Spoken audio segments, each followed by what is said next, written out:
Students शुरू करते हैं यूजीसी नेट हिंदी की क्लास को। हमारा टॉपिक चला हुआ था रीतिकाल। रीतिकाल में हमारे रीति मुक्त काव्य के कवि चले हुए थे और इससे पहले हमारे ज्ञानंद हो चुका है, आलम जी हो चुके हैं और अब हम शुरू करने जा रहे हैं बोधा को। तो बोधा के जन्म की बात करते हैं। 1747 ईस्वी में इनका जन्म होता है। किनका? बोधा का। बोधा राजापुर यानी कि बांदा के रहने वाले थे। इनका असली नाम बुद्धिसेन था। बोधा राजापुर बांदा के रहने वाले थे। इनका असली नाम बुद्धिसेन था और जन्म की बात करते हैं 1747 ईस्वी में जन्म हुआ। बोधा महाराज पन्ना के दरबार में रहते थे। बोधा महाराजा पन्ना के दरबार में रहते थे और सुभान नामक वेश्या से प्रेम करते थे। रहते कहाँ थे? महाराज पन्ना के दरबार में। सुभान के प्रेम को ही बोधा अपना प्रेरणा स्रोत मानने लगे थे। सुभान के प्रेम को ही बोधा ने अपनी प्रेरणा का स्रोत माना है। एक बार महाराज पन्ना के सामने बोधा ने सुभान से प्रेमाचरण का अभिनय किया। क्या किया? एक बार महाराज पन्ना के सामने बोधा ने सुभान से प्रेमाचरण का अभिनय किया। इस पर महाराज पन्ना ने नाराज हो बोधा को 6 माह के लिए देश से निकाला दे दिया था और बोधा ने इसी समय वीरय वारिस काव्य की रचना की। स्टूडेंट्स, सुभान के प्रेम को ही बोधा अपनी प्रेरणा स्रोत मानने लगे थे। एक बार महाराज पन्ना के सामने बोधा ने सुभान से प्रेमाचरण का अभिनय किया। इस पर महाराज पन्ना ने नाराज होकर बोधा को 6 माह के लिए देश से निकाला दे दिया और बोधा ने इसी समय वीरय वारिस काव्य की रचना की थी। बोधा के 2 प्रसिद्ध ग्रंथ है स्टूडेंट्स। एक है वीरय वारिस। वीरय वारिस लिखा था देश निष्कासन के समय, यानी कि ये आपका मेन हो जाता है क्योंकि पूछा जा सकता है कि देश निष्कासन के समय किसकी रचना की गई। तो देश निष्कासन के समय बोधा जी के द्वारा वीरय वारिस, देश निष्कासन के समय बोधा जी के द्वारा वीरय वारिस रचना की गई। इस नामा फारसी का प्रभाव स्पष्ट है, यानी इस नामा पर है किसका? बोधा जी का, और फारसी का इस पर प्रभाव है। किस पर? इस नामा पर। तो इनके 2 ग्रंथ हो जाते हैं, एक वीरय वारिस, दूसरा इस नामा। वीरय वारिस की विशेषता यह है कि देश निष्कासन के समय लिखा गया। इस नामा की यह है कि फारसी का इन पर प्रभाव था। बोधा पर सूफियों की प्रेम की पीर का प्रभाव था। जैसे सूफी संतों को प्रेम की पीर के नाम से जाना जाता था, वैसे ही बोधा को भी सूफियों की प्रेम की पीर की धारणा का बहुत ज़्यादा प्रभाव था। जब 6 महीने बाद बोधा वापिस राज दरबार में आते हैं तो इन्होंने वीरय वारिस के कुछ कवित सुनाए। जो वीरय वारिस इन्होंने देश निष्कासन के समय रचित की थी, इन्होंने वीरय वारिस के कुछ कवित यहाँ पर सुनाए। महाराज ने खुश होकर इनसे कुछ मांगने के लिए कहा तो बोधा ने कहा, सुभान अल्लाह महाराज। महाराज ने प्रसन्न सुभान को इन्हें दे दिया और इनकी मुराद पूरी हो गई। यानी कि स्टूडेंट्स, जब 6 महीने बाद बोधा वापिस आते हैं राज दरबार में तो इन्हें वीरय वारिस के कुछ कवित महाराज जी को सुनाए और महाराज ने खुश होकर इनसे कुछ मांगने के लिए कहा और फिर बोधा ने कहा, सुभान अल्लाह महाराज। तो प्रसन्न होकर सुभान को इन्हें दे दिया गया और इस कारण से बोधा की सुभान के साथ जो उनकी मुराद थी वो पूरी हो गई। स्टूडेंट्स, बोधा की कुछ पंक्तियां हैं, आइए स्टूडेंट्स उनको भी जान लेते हैं। फर्स्ट है, अति खीन मृणाल के तारवते, अति खीन मृणाल के तारुते, ते ही ऊपर पाव दे आमनो हैं। सुई बे के द्वार सके, न तहा प्रतीति को टाढ़ो लावनो है। सुई बे के द्वार के न जहाँ प्रतीति को टाढ़ो लावनो है। ये पंक्तियाँ किसके द्वारा दी गई थी? बोधा जी के द्वारा। दूसरी पंक्ति है, यह प्रेम को पंथ कराल महा तलवार की धार पर धावनो है। यह प्रेम की पंथ कराल महा तलवार की धार पर धावनो है। एक सुभान के आंगन पर कुर्बान जहाँ लगी रूप जहाँ को। एक सुभान के आंगन पे कुर्बान जहाँ लगी रूप यहाँ को, होए मरूर तापे दूरी मरूजी कीजे, आपको सराय ताई आप ही सराइए, आपको न चाहे ताकि बाप को न चाहिए। यानी कि होए मगरूर तापे दूनी मगरूरी की जई, आपको सराय ताई आपो सराइए, आपको न चाहे ताकि बाप को न चाहिए। स्टूडेंट्स, तो इस प्रकार ये पंक्तियाँ दी गई बोधा जी के द्वारा। नेक्स्ट है ठाकुर। ठाकुर का जन्म काल और मृत्यु 1767 से 1823 के लगभग माना गया है। ठाकुर 1767 से 1823। ये जाति के कायस्थ थे। इनका पूरा नाम लाला ठाकुर दास था। स्टूडेंट्स, ठाकुर जी जाति के कायस्थ थे। इनका पूरा नाम क्या था? ठाकुर दास था। इनका जोधपुर और बीजापुर के राज्यों में बड़ा सम्मान था। ठाकुर जी का कहाँ सम्मान था? एक जोधपुर और दूसरा बीजावर के राज्यों में। ठाकुर का जोधपुर और बीजावर के राज्यों में बहुत सम्मान था। पद्माकर के आश्रयदाता हिम्मत बहादुर के यहाँ ठाकुर का विशेष आदर प्राप्त हुआ है। पद्माकर के आश्रयदाता हिम्मत बहादुर के यहाँ ठाकुर का विशेष आदर था। ठाकुर की समय सीमा की बात करते हैं 1767 से 1823 के लगभग माना गया है। ये जाति के कायस्थ थे। इनका पूरा नाम लाला ठाकुर दास था। इनका जोधपुर और बीजापुर के राज्यों में बड़ा सम्मान था। पद्माकर ने आश्रयदाता हिम्मत बहादुर के यहाँ पर ठाकुर का विशेष आदर था। स्टूडेंट्स, इनकी दो रचना फेमस है, ठाकुर ठसक और ठाकुर शतक। ठाकुर जी की दो रचनाएं फेमस कौन कौन सी हैं? ठाकुर ठसक, जिसे लाला भगवान दीन ने प्रकाशित करवाया था। ठाकुर ठसक की बात करते हैं तो लाला भगवान दीन ने इनको क्या करवाया था? प्रकाशित करवाया था। ठाकुर शतक की बात करते हैं, इन दोनों संग्रहों के अनेक पदों में क्या है? समानता है। किसके? ठाकुर ठसक और ठाकुर शतक। ठाकुर की रचनाओं में एकांतिक प्रेम का प्रवाह है। यही कारण है कि उनके काव्य में प्रणयभूति की अभिव्यक्ति सहज भाव से की गई है। ठाकुर की रचनाओं में एकांतिक प्रेम का प्रभाव है। यही कारण माना गया कि उनके काव्य में प्रणयानुभूतियों की व्यक्ति सहज भाव से हुई है। इनके काव्य की भाषा सरल, सुबोध, सशक्त कौन सी है? ब्रज भाषा है। इनके काव्य की विशेषता क्या है? कि काव्य की भाषा सरल है, सुबोध है और सशक्त रूप से कैसी है? ब्रज भाषा है। स्टूडेंट्स, इनकी पद रचना देखो, सिहि लीनो जस ओ प्रताप को कहानो है, सिहि लीनो मेरु और कुबोर गिरी आनो है। सिहि लीनो जस ओ प्रताप को कहानो है, सिहि लीनो मेरु और कुबोर गिरी आनो है। विधि के बनाए जीव जेते हैं जहाँ के तहाँ, खेलत फिरत तिने खेलत फिरन देव। यानी कि विधि के बनाए जीव जेते हैं जहाँ के जहाँ, खेलत फिरत तिने खेलत फिरन देव। इनका जीवन काल 1803 से 1823। किनका? स्टूडेंट्स, ठाकुर का। ठाकुर जी का जीवन काल कविता काल जो माना गया है। कविता काल की बात करते हैं कि कविता इन्होंने 1803 से 1823 तक कविता लिखने का काम किया। बीजापुर के राजा ने एक गांव देकर ठाकुर का सम्मान किया था। बीजापुर के राजा ने एक गांव को देकर ठाकुर का सम्मान किया।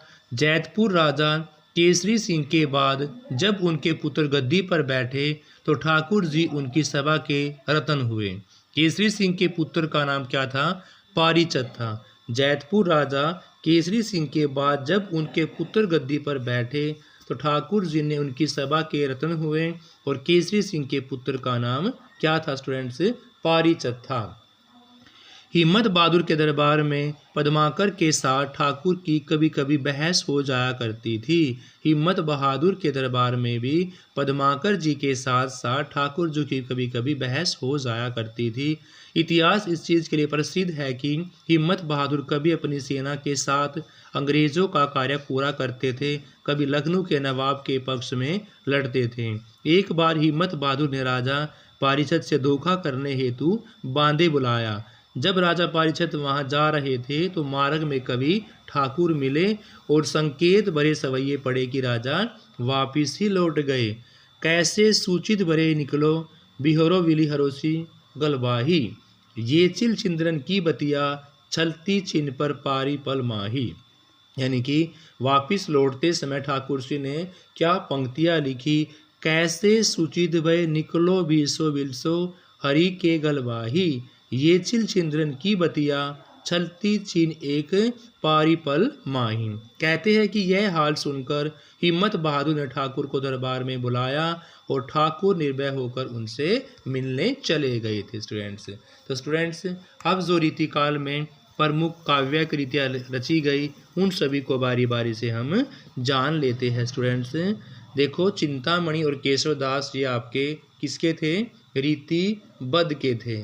तो चिंतामणि की कृतियाँ रामायण, कृष्णचरित, रामाश्वमेघ। चिंतामणि की रामायण है, कृष्णचरित है, रामाश्वमेघ है। मंडन की बात करते हैं तो मंडन जी ने जानकी जूकोब्या, पुरंदर माया।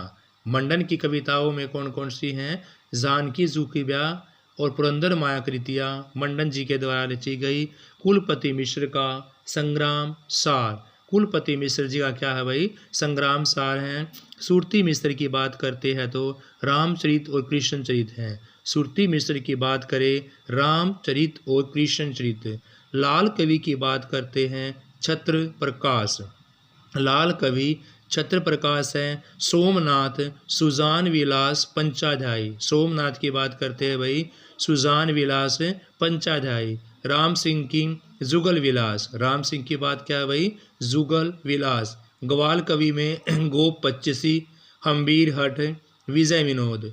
ग्वाल कवि का गोप पच्चीसी है, हम्बीर हठ है, विजय विनोद है। पद्माकर का हिम्मत बहादुर गिरदावली और राम रसायन है। पद्माकर की बात करें स्टूडेंट्स, हिम्मत बहादुर गिरदावली और राम रसायन। गुमान मिश्र की नैषध चरित। गुमान मिश्र की क्या है? नैषध चरित है। चंद्रशेखर वाजपेयी की हम्बीर हठ है। चंद्रशेखर वाजपेयी की हम्बीर हठ। रसिक गोविंद की रामायण सूचनिका। चंद्रशेखर वाजपेयी की हम्बीर हठ है, रसिक गोविंद की रामायण सूचनिका है। तो स्टूडेंट्स, आगे की रीतियाँ पढ़ते हैं। स्टूडेंट्स, गुरु गोविंद सिंह के द्वारा चंडी चरित्र कृतियाँ लिखी गई। गुरु गोविंद सिंह के द्वारा चंडी चरित्र। देवी दत्त के द्वारा बेताल पच्चीसी। जोधराज के द्वारा हम्बीर रासो। हरनारायण जी के द्वारा माधवानल कामकंदला। माधवानल कामकंदला लिखी गई हरनारायण जी के द्वारा। सूदन का सुजान चरित्र। ब्रजवासी दास का ब्रजविलास। मधुसूदन दास का रामाश्वमेघ। कृष्णदास का भाषा भागवत। श्रीधर का जंगनामा। और नवल सिंह की बात करते हैं तो भाषा सप्तशती। स्टूडेंट्स, गुरु गोविंद सिंह के द्वारा चंडी चरित्र लिखा गया। देवी दत्त जी के द्वारा बेताल पच्चीसी। जोधराज के द्वारा हम्बीर रासो। हरनारायण की बात करते हैं तो माधवानल कामकंदला। याद रखना है, माधवानल कामकंदला लिखी गई हरनारायण जी के द्वारा। सूदन की बात करते हैं सुजान चरित्र। सूदन के द्वारा सुजान चरित्र। ब्रजवासी दास के द्वारा ब्रजविलास। मधुसूदन दास के द्वारा रासा रामासुगेश। कृष्णदास जी ने भाषा भागवत। श्रीधर ने जंगनामा और नवल सिंह ने भाषा सप्तशती। रीतिकालीन नाटकों की बात करते हैं, जो रीतिकाल में नाटक लिखे गए तो वो है विश्वनाथ सिंह ने आनंद रघुनंदन नाटक। विश्वनाथ सिंह का कौन सा नाटक है? आनंद रघुनंदन नाटक लिखा गया विश्वनाथ सिंह के द्वारा। जसवंत सिंह की बात करते हैं, प्रबोध चंद्रोदय नाटक। गणेश कवि प्रद्युमन विजय नाटक। और सोमनाथ की बात करते हैं भाई तो माधव विनोद नाटक लिखा गया ब्रजवासी दास के द्वारा। प्रबोध चंद्रोदय नाटक। नेवाज के द्वारा शकुंतला नाटक लिखा गया। और देव की बात करते हैं तो देव माया प्रपंच नाटक। देव के द्वारा देव माया प्रपंच नाटक लिखा गया। नेवाज शकुंतला नाटक लिखा गया। ब्रजवासी दास के द्वारा प्रबोध चंद्रोदय नाटक लिखा गया। सोमनाथ की बात करते हैं, माधव विनोद नाटक। गणेश कवि प्रद्युमन विजय नाटक। जसवंत सिंह, प्रभु चंद्रोदय नाटक। और विश्वनाथ सिंह की बात करें तो आनंद रघुनंदन नाटक लिखा गया। रीतिकाल के मुक्त कवियों की बात करते हैं भाई। रीतिकाल के मुक्त कवियों में केशवदास सबसे पहले आते हैं। केशवदास अलंकारवादी कवि कहे गए हैं, आचार्य कहे जाने वाले कवि कहे गए हैं, काव्य का प्रेत भी कहा गया है इनको। तो केशवदास का जीवन काल 1555 से 1617 है। केशवदास जी का जीवन काल 1555 से 1617। रसिक प्रिया 1591, रामचंद्रिका 1601, कवि प्रिया 1601। रसिक प्रिया कब स्टूडेंट्स 1591 में, रामचंद्रिका 1601 में, कवि प्रिया 1601 में।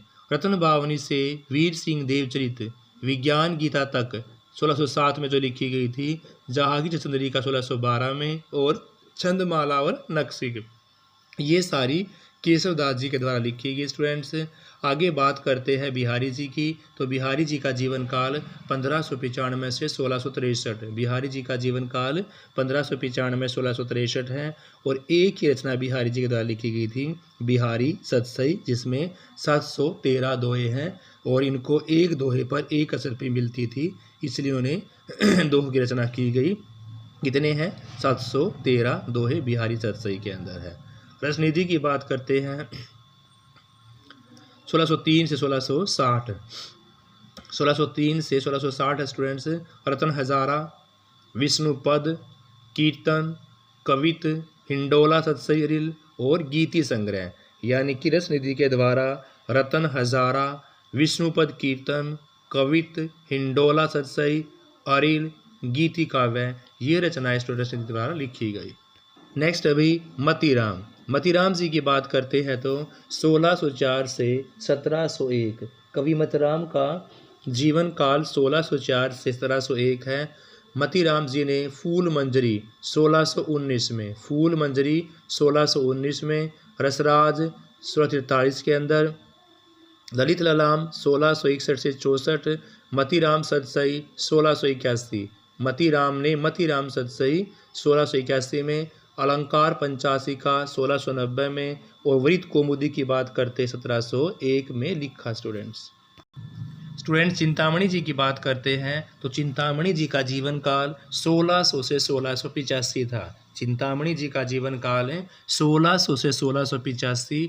इनकी रचनाएं कवि कुलकर्तृ, काव्य विवेक, श्रृंगार मंजरी, काव्यम प्रकाश, रस विलास, छंद विचार किनकी थी भैया? चिंतामणि की। चिंतामणि का जीवन काल 1600 से 1685। कवि कुलकर्तृ, काव्यम विवेक, श्रृंगार मंजरी, काव्यम प्रकाश, रस विलास, छंद विचार। फिर है भूषण 1613 से 1715। कवि भूषण की बात करते हैं तो भाई 1613 से 1715। इनकी रचनाएं शिवराज भूषण, 76 साल दशक, शिवा बावनी, अलंकार प्रकाश, छंदो हृदय प्रकाश। यानी कि भूषण जी ने 1613 से 1715 तक रचनाएं कौन कौन सी लिखी? शिवराज भूषण के नाम से, 76 साल दशक, शिवा बावनी, अलंकार प्रकाश, छंदो हृदय प्रकाश स्टूडेंट्स। फिर बात करते हैं हम जसवंत सिंह की। जसवंत सिंह की समय सीमा 1627 से 1729। 1627 से 1729 है। भाषा भूषण, आनंद विलास, सिद्धांत मत्सार सिद्ध और अनुभव प्रकाश, स्फुट पद भी इनके द्वारा लिखे गए। कुलपति मिश्र की बात करते हैं तो भाई 1630 से 1700। कुलपति मिश्र का जीवन काल 1630 से 1700। कुलपति मिश्र जी ने दुर्गा भक्ति तरंगणी लिखी, मुक्ति सरंगणी लिखी, संग्राम सार लिखा, रस रहस्य और नक्सिक। कुलपति मिश्र की बात करते हैं 1630 से 1700। कुलपति मिश्र जी ने 1630 से 1700 दुर्गा भक्ति तरंगणी, मुक्ति सरंगणी, संग्राम सागर, रस रहस्य, नक्सिक। आलम की बात करें स्टूडेंट्स तो आलम ने एक ही रचना की थी, आलम केली। आलम केली और आलम का जीवन काल 1683 से 1703 था भाई। 1683 से 1703 आलम ने आलम केली की रचना की। मंडन की बात करते हैं 1660 ईस्वी में वर्तमान थे। मंडन जी का जीवन काल 1660 से वर्तमान। रस विलास, रस रत्नावली, जनक पच्चीसी, नैन पचासा, काव्यम रतन और नक्शिक। यानी मंडन जी के द्वारा रस विलास, रस रत्नावली, जनक पच्चीसी, जैन पचासा, नैन पचासा, काव्यम रतन और नक्शिक, ये इनके द्वारा लिखा गया। किनके द्वारा? वही मंडन जी के द्वारा। और मंडन का जीवन काल 1660 से अब तक है। नेक्स्ट कवि हमारे कवि देव, जिनका पूरा नाम देवदत्त था। 1673 से 1767। देखो जीवन काल आपने सबके याद करने पड़ेंगे और कविता रचनाएं सारी याद करनी पड़ेंगी, तभी क्वेश्चन आपका ठीक हो सकता है। या मैचिंग वाले क्वेश्चनों में 2 आपको आते हो तो क्वेश्चन ठीक हो सकता है। तो देव 1673 से 1767 तक है। इनकी रचनाएं बहुत सारी हैं। भवानी विलास, भाव विलास, रस विलास। देखो 3-4 तो इनकी विलास के नाम से हैं। भवानी विलास, भाव विलास, रस विलास, जाति विलास, कुशल विलास, प्रेम चंद्रिका, प्रेम तरंग, प्रेम दीपिका, काव्यम रसायन देश तक, राधिका विलास, अष्टयाम, राग रत्नाकर, सुजान विनोद। तो कौन कौन सी है भाई? भवानी विलास है, भाव विलास है, रस विलास है, जाति विलास है। तो 5-6 रचनाएं तो उसकी किसके नाम से? विलास से ही होगी। भवानी विलास 1, भाव विलास 2, रस विलास 3, जाति विलास 4, कुशल विलास 5, प्रेम चंद्रिका, प्रेम तरंग, प्रेम दीपिका, काव्यम रसायन, देवस्तक, राधिका विलास, अष्टयाम, राग रत्नाकर और लास्ट क्या है इनकी? सुजान विनोद है स्टूडेंट्स।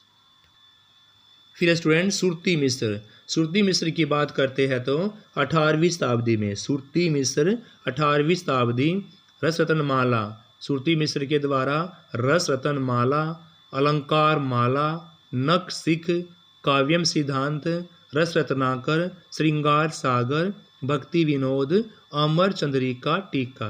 देखो स्टूडेंट्स सुरती मिश्र की बात करते हैं तो रस रतन माला, अलंकार माला, नक्सिक काव्यम सिद्धांत, रस रत्नाकर, श्रृंगार सागर, भक्ति विनोद, अमर चंद्रिका और टीका, ये इनके द्वारा लिखी गई स्टूडेंट्स।